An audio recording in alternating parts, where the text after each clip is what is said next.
Hello everyone, Luke here. Welcome to my latest F1 video where we will be talking about the Ferrari Driver Academy. This has just seen Mick Schumacher being promoted from F2 as the reigning champion into the Haas F1 seat for 2021, and he is the fourth Ferrari junior driver to be promoted to the pinnacle of motorsport since 2013. But with four other drivers in F2 last season, as well as the German, plus many others across other junior categories, you have got to wonder, have Ferrari just got too many junior drivers to fill up the very few seats that they have in Formula 1?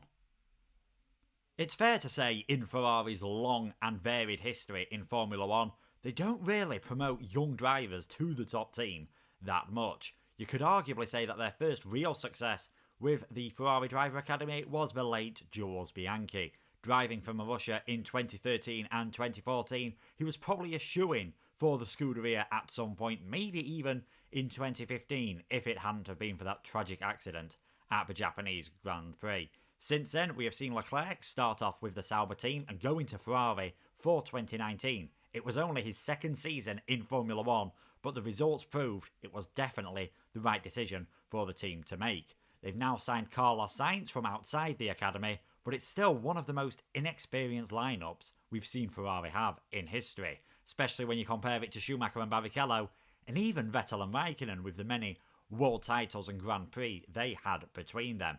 The latest graduates to come up into Formula 1 have been Antonio Giovinazzi and Mick Schumacher, but of course they are yet to make it into the top team, and who knows whether they will.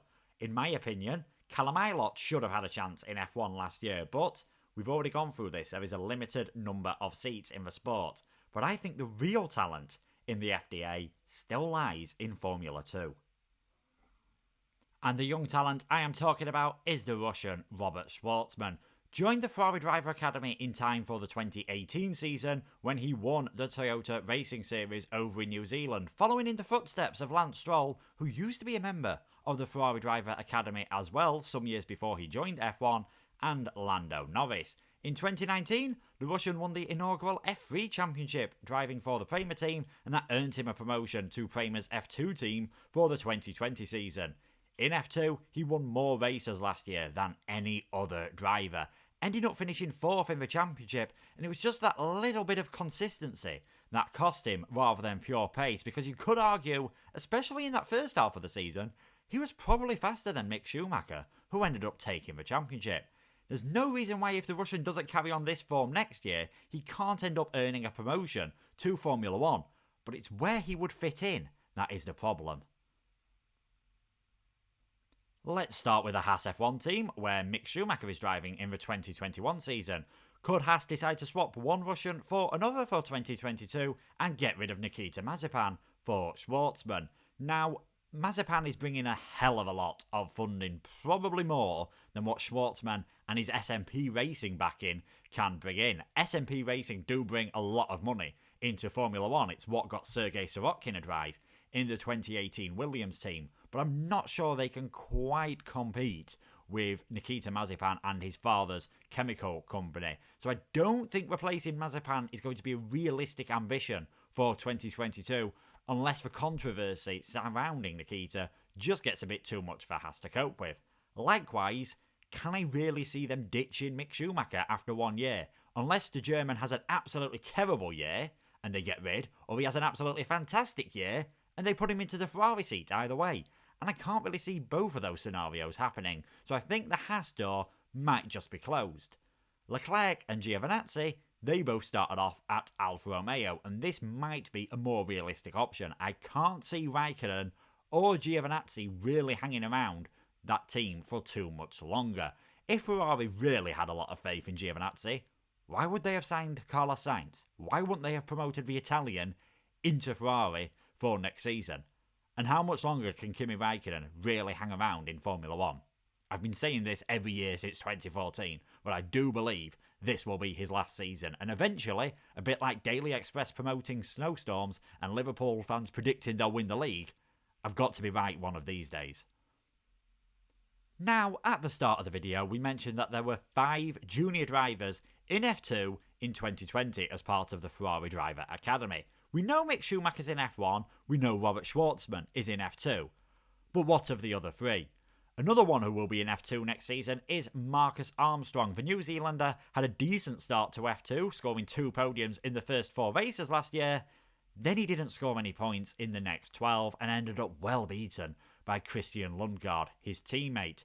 The New Zealander is moving over to the Dams team, who recently helped Nicholas Latifi get into F1, so it will be interesting to see if this change of situation helps the talented youngster. Giuliano Alesi, he also struggled in F2 in 2020, and for him, his time in the Scuderia driver program is over. Didn't really show a lot of pace over the 2 years he was part of F2, and the son of former Tifosi hero Jean Alesi will probably not have enough to make it to the pinnacle of motorsport anytime soon, so it will be interesting to see where his career goes now. The one driver I think was really unlucky though as part of Ferrari's driver academy next year and didn't get a promotion to F1 was Callum Ilott. At the end of the day, money talks when you're in motorsport, and he didn't have enough to match the funding of Nikita Mazepin, and unfortunately for him, he's not got enough to fund an F2 year either. So what will he be doing next year? He is reserving for Ferrari in F1, so that is some good news. And it wouldn't surprise me if he's in GT cars for Ferrari as well. It's what Giovinazzi did in 2017 and 2018 after also finishing runner-up in F2. And we have now seen the Italians slowly improve over the last 2 years in F1. So there is still hope for Callum Ilott, the young Englishman. All these young drivers, though, might just put a bit of pressure on Carlos Sainz. He's an outsider to the Ferrari driver program. He's only got a 1-year contract as well. If he starts struggling, you can't imagine Ferrari, with all these drivers waiting in the wings, will take too long to pull the plug on the Spaniard's time at the Scuderia. Junior programs are all the rage now in Formula 1. As well as Ferrari having them, there's Red Bull, there's Mercedes, there's McLaren, there's Renault. And the common theme amongst all of them is that the drivers, in the majority of cases, don't really end up hanging around in Formula 1 for too long.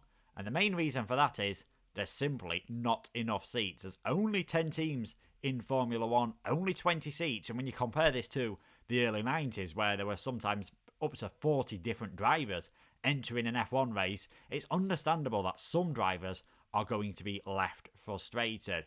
You've got to say, though, that Ferrari look like they have got plenty of talent in the pipeline over the next few years, and if they can build a car to match that talent, it shouldn't be too long before the Scuderia are back on top and claiming race victories once again.